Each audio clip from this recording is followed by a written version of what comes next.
This is Hollywood.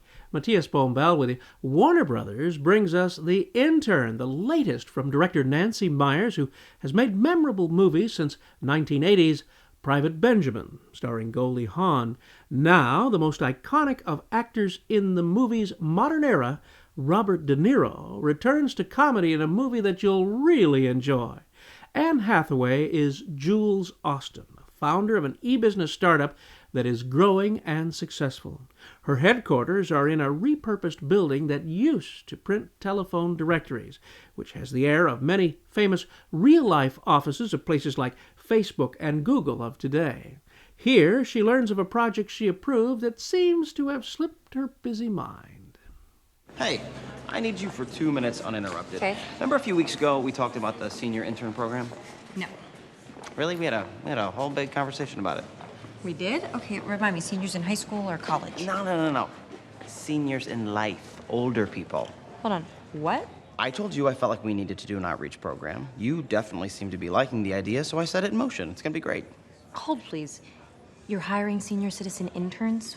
There's been a ton of research on this, and the results are actually incredible. I mean, imagine having an intern with a lifetime of experience as opposed to somebody who spent the last 4 years of their life playing beer pong. Indeed, imagine that.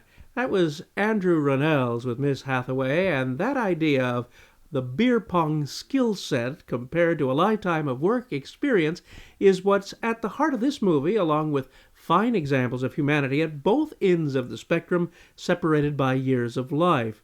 In the case of De Niro's character, Ben Whittaker, who is a man of integrity, correct manners, and chivalry, well, he certainly impresses the millennials that have only seen that behavior in what are to them old movies.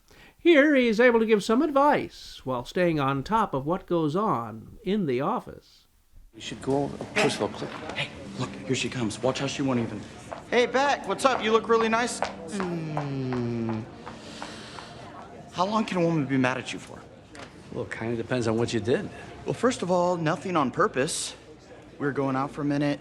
Thought she was cool. I really liked her. But then I sort of accidentally slept with her roommate. That doesn't help. I didn't know she was a roommate. I met her out. How would I know that? Hey, Nick. Ben, tell me. so I know you- I don't know this stuff. You're older. You've been through a lot. You have a lot of experience. How long do you think she'll be mad at me for? I mean, I assume you talked to her, apologized, told her how much she means to you. Well, you know. You didn't talk to her?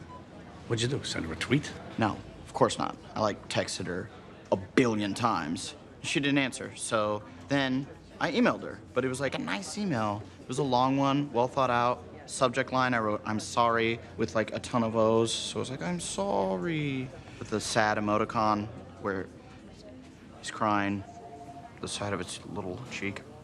I should probably actually just talk to her, huh? Obviously. Can't imagine it would hurt. See what I mean? That was actor Adam Devine, full of millennial woe, trying to express himself electronically instead of face-to-face with his love interest.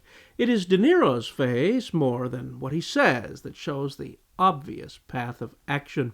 The brilliance of this study of effective communication, told through the guise of humor, makes this one of the year's most enjoyable and charming comedies. You might have noticed a familiar face walking past in that scene. That was none other than Renee Russo in a delightful return to the screen. You'll delight in her time on screen, but I won't tell you how she fits in. You'll just have to go and see the picture to find out. The slow realization by Jules of the kind of man that Ben is and how that's totally missing in today's workforce is a joy that unravels gradually as the movie progresses. She eventually becomes curious enough to break the ice. So you're on Facebook, huh? Well, I've been trying to figure it out. I joined about 10 minutes ago. Well, better late than never. You want some help? I'd love some, but really, you've got better things to do. No, I need a diversion. You have a photo of yourself? No, I need one. If you want to look up all those hotties from high school, you do. Say cheese. Jeez. That's cute. Okay, I just need to send that to you. All right, so there are all these questions for your profile that you can answer if you want to or not, like religious views, political views, people who inspire you? Jules Austin. I'm not trying to brown nose you, but I've been in business a long time, and I've never run across anyone quite like you. You do inspire, Jules. I just knew at the end of the day that a woman with a glass of wine and a laptop had real shopping potential. Do you have a favorite quote? I do. You're never wrong to do the right thing. Who said that, you? Yeah, but I'm pretty sure Mark Twain said it first. This movie has the feel that movies used to have, but rarely do today. In one scene, they even show a clip from Singing in the Rain, playing on a hotel room television. Not only is it shown in the correct aspect ratio, it brings a tear to De Niro's eyes. Gene Kelly sings Nasha Herb Brown and Arthur Freed's You Were Meant for Me to Debbie Reynolds. Director Meyer spent much time working with De Niro on details of his costume, and the actor himself chose a hairstyle in the movie which, to me, is very similar to Cary Grant's look in movies of the 1950s. De Niro himself is actually quiet and shy, and when asked about this movie's old-fashioned appeal in a modern world and his director, he told us this.